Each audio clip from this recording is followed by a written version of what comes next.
Hey everybody, this is the Sliders Review, and welcome to a special edition of Asian and Pacific Islander Heritage Month.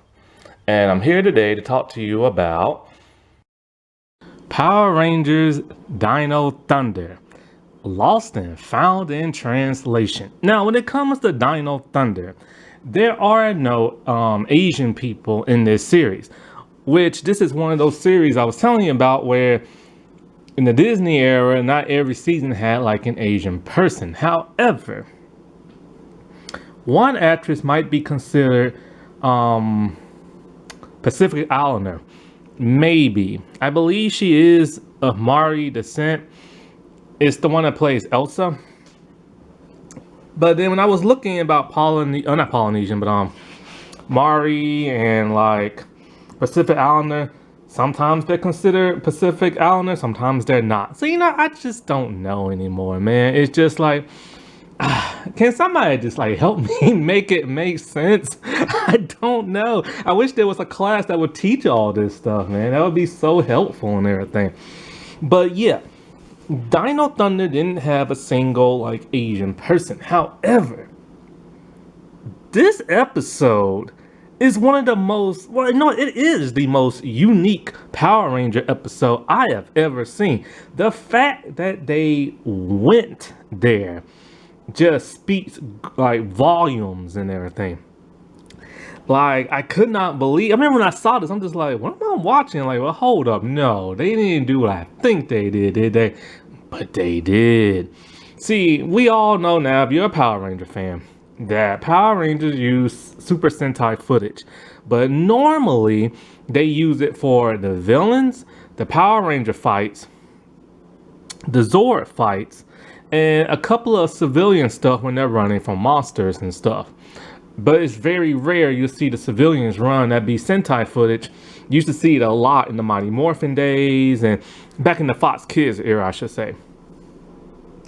However, never ever, and I do mean never ever, has Power Rangers actually ever showed a actual Sentai episode.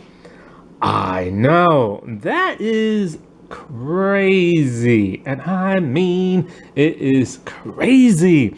Something I've always wanted to see. And, because I've never watched Super Sentai. Back when this came out in the early, what was it, like 2002, 2003, something like that when this came out. I think it was 2002. I've never seen Super Sentai, so I was very curious to know what it was like. You know what I'm saying? But then when I got older on a streaming app, I did find the older Super Sentai, but I'd never watched them. I need to watch at least one episode because, like, just to get a good feel for it, because a lot of Power Ranger fans, it's confusing. Some say Super Sentai is very silly, and then other Power Ranger fans say it's more serious than Power Rangers. From what I've seen, it seems to be more the silly route, but it does get pretty dark. Like when they killed our version of the Green Mighty Morphin Power Ranger, and also our version of the Time Force Quantum Ranger. They killed those characters off over in their series and stuff. And so, like, and I remember Johnny Yon Bosch, he said that, like, he was going to direct an episode in Zeo.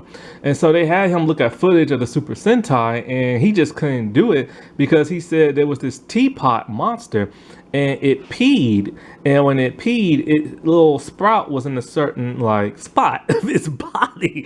And he just like, nope, this is too weird for him. Stuff. And when I watched this episode, yeah, there are some weird stuff in there. And yeah, I know they're not Asian American, the Super Sentai Japanese actors are, but in case you haven't noticed, well, actually, you kind of haven't. Actually, you might have, because like a lot of Asian people in Power Rangers, they either are from America or they're not. And in these videos I'm gonna put out in the next couple of months, I'm gonna be posting a lot of Asian, well, not a lot, but like from movies and stuff that I've seen or characters that I like that actually are not from America and stuff. And that's because Asian representation is very low in America. Kelly who voiced Mulan back in the day, she tweeted something saying that most Americans can't even name an Asian American actor. And you really can't, because you rarely see them back in the day when I was growing up and stuff. And so, for like this month, even though it says Asian American and, Pacific Islander, like, Heritage Month, there's gonna be a lot of people from Japan and Hong Kong and China and stuff. So just to let you know. And so with this episode, it's almost like, this episode now resonates on what that Fresh Out of the Boat episode was talking about, and what this one YouTuber was talking about when it came to the show Jesse. It's the way you have a race portrayed in your show, and people are seeing that race for the first time, they're gonna assume that a lot of people of that same race are gonna act like that. That is why representation matters. It's also kind of like a reverse racism type thing, because, like, whenever there were Asian people shown in American movies and shows back in the old days, they were made to look like fools, and most of them wasn't even Asian. They were white people dressed in Asian makeup, and they would act so silly and goofy, and they would have like buck teeth and glasses, and they would act all weird and make offensive language. And so a lot of people assume that first time experiencing that on television, that's how they were and stuff. And it's like that in this episode. And so this is why Power Rangers is important. It will teach you things even when you don't even realize it. So the premise of this is that Ethan was supposed to meet Kira and Connor at the library to study. And he's too busy at the cyberspace thing watching television, but he's watching a Japanese series. It turns out the Japanese series decided to make their own Power Ranger show. So, Power Rangers been around for like, what was it, about like 10 years or so. And so, like, they finally decided, okay, we're gonna like profit off this and make a show. Now, their show is not called Super Sentai, but they're just called Power Rangers. And so, like, Kira is very fascinated to watch this, but Connor is not. He doesn't like the idea of somebody trying to portray him and everything, because he works hard as a ranger. And so throughout the entire episode, you will see Ethan and Kira just like laughing and giggling and thinking it's a great show. Connor, on the other hand, is very resentful of this show. He feels it mocks them and everything, especially when it comes to sports. And in a way, it does. Like, when I rewatched this, when I watched this years ago, I didn't take offense to it because I wasn't even thinking about it at that time. I was just so excited to see Super Sentai. And it's like wholeness and everything. But now I'm kind of like, dude, this is really what you think of us? And it's like, why? Why? And so, like, the episode, we see the group of Rangers, and they're at home, and one of them made Curie, and the blue Ranger dude, I believe his name is Kenny. And so Kenny, he said he's gonna make his own Curie, but his looked like fruit salad, so I don't know. And so, like, it makes Mikey, the Black Ranger, have to go use the bathroom. So he's out for the entirety of the episode until the very end. So, like, at some point in time, they're walking around and they see this black baseball player. Now, this black baseball player, he's supposed to be an American baseball player. He's supposed to be extremely good and very rich. His name is Wacker Wilson. Ah, what a name. And the actor who plays him, I forget his real name, but it's something Pop. And he's actually an African actor who I think he moved to Japan and did a couple of like Japanese shows and commercials and stuff like that. And so, like, the monster, it's interesting. I had no idea in the Sentai footage the main bad person was a little girl, because over in Dino Thunder it's Mesogog and stuff. And so, like, and of course the next season SPD will have like a little girl hench girl and stuff. And so, like, the monster that they sent down, it's a weird hybrid of like a monster. It's kind of like a bear and a cyborg and all kind of stuff, and it has money attached to it. And its whole thing is it puts really bad, colorful wigs on people. And when it does that, they become very money hungry and obsessed with it. So it turns out that, like, I guess Whacker stopped, I guess, the monster or something like that. Now it's so weird in this episode. Even their morphers talk. I'm just like, why is their morpher talking? That don't make no sense. And then it's like, the dub is so bad. Like when Kenny is talking, his lips aren't even moving and stuff. So I guess it's supposed to be like a parody of a bad, like, dub and stuff like that. A bad American dub. And so, like, I don't know if he's supposed to be talking in his head or what. But, like, they're morphed and trying to stop the monster, but Whacker is able to stop it with, like, I guess, like, when the monster shot something out, he hit it with, like, his baseball bat.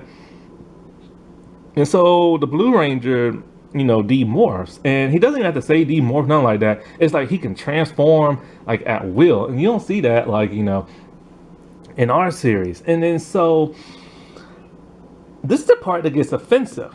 He's all like, it's Whacker Wilson, the greedy American baseball player who only wants money. I'm just like, what? Like, why you gotta call him that? And why he gotta be black? Why he gotta be black and greedy? And so I'm just like, is that really what they think of us over here in America? That we're just so greedy for money and nothing else? And so basically, this is what Kenny's perception of him is, because he's in Japan looking for the world's greatest chiropractor, which happens to be Kenny. And so I'm just like, why would you call him greedy and everything?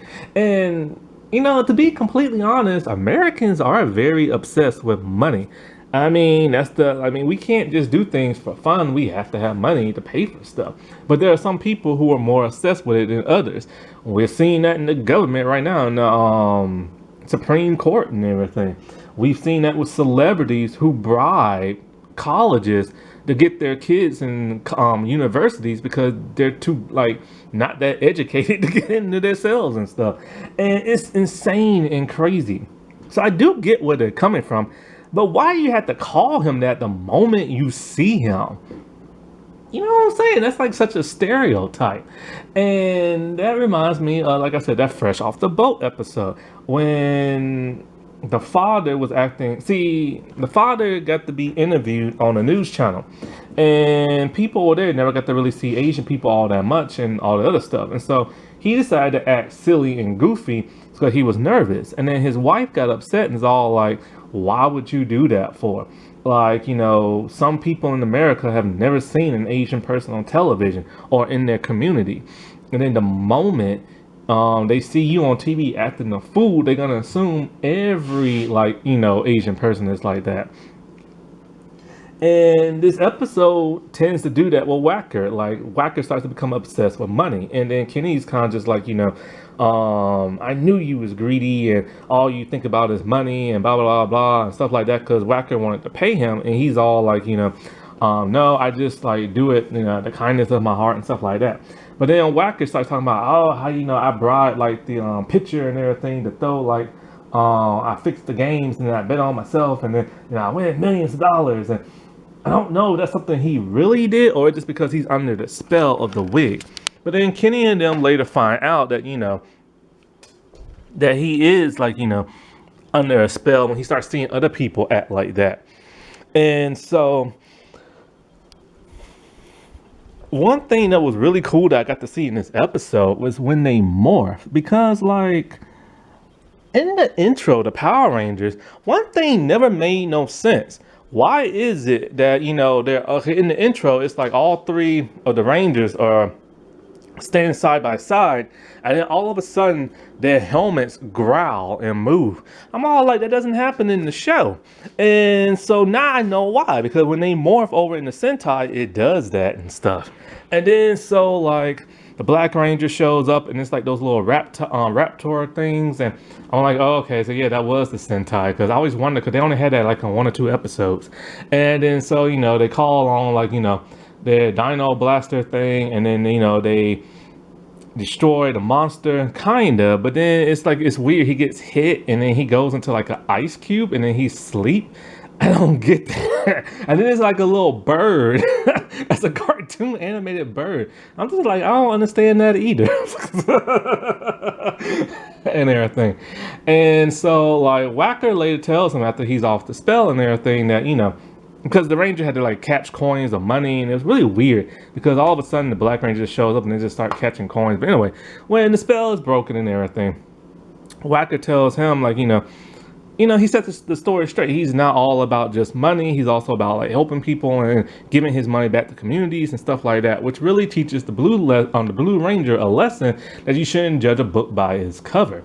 And so over in America, at some point, Connor had left because he got so offended about him talking about, look at this, they think about this about our sports players only wanting money and stuff like that. But then he left and came back, and then he started to enjoy the show. Now, they had a homework assignment. They were supposed to compare two countries about the differences and the similarities and stuff like that. And he decided to do it on America and Japan and stuff. And the show helped him to see that even though they are different, they are still similar at the same time. Didn't quite get the message across that they was trying to say. Only towards the end when Whacker's all like, I do this, I help out people and stuff like that. But it really is lost in translation because it's kind of like you really don't get that message all that well. You know what I'm saying? But like, and so, they leave, and then some other kids come in and they start watching the show. And so, like I said before, man, this was like the coolest, weirdest type episode and the most unique I've ever seen in Power Rangers. And what's so even crazier is the voice cast that did the dub. So, like, Morgan Reese Fairhead, she was the Yellow Ranger, and she was in the Divas and Distress episode. She was also in Xena and stuff. She was Kira's best friend in the show. And then you had like people like Jorgetto Vargas Jr., who was the Blue Navy Ranger the season prior in Ninja Storm. And and it's funny because I always assumed that dude was Asian, but he's not. He's Hispanic. But he looks like an Asian person from New Zealand. Like, I have like no joke. Like, he really does. Because Asian people from New Zealand have a certain look to them and stuff. And he has that look. So he voiced like the Blue Ranger. And then, you had other people who've been in Power Rangers like before. Like Stuart, Vini, I think his name is. He's mostly known for like, Hercules, and I think also maybe Jack of all trades. And so then you also have people like Angela Shorty, and who was the mom of the Yellow RPM Ranger. And you had Jeremy Birchall, something like that. I forget, but I think he was in a later season of like Power Rangers, or he does like a bunch of voices and stuff. And so like, yeah, man, it's just like, it's insane and stuff. Happy Asian and Pacific Islander month, everybody. Alrighty, well, I'll talk to y'all later. Bye.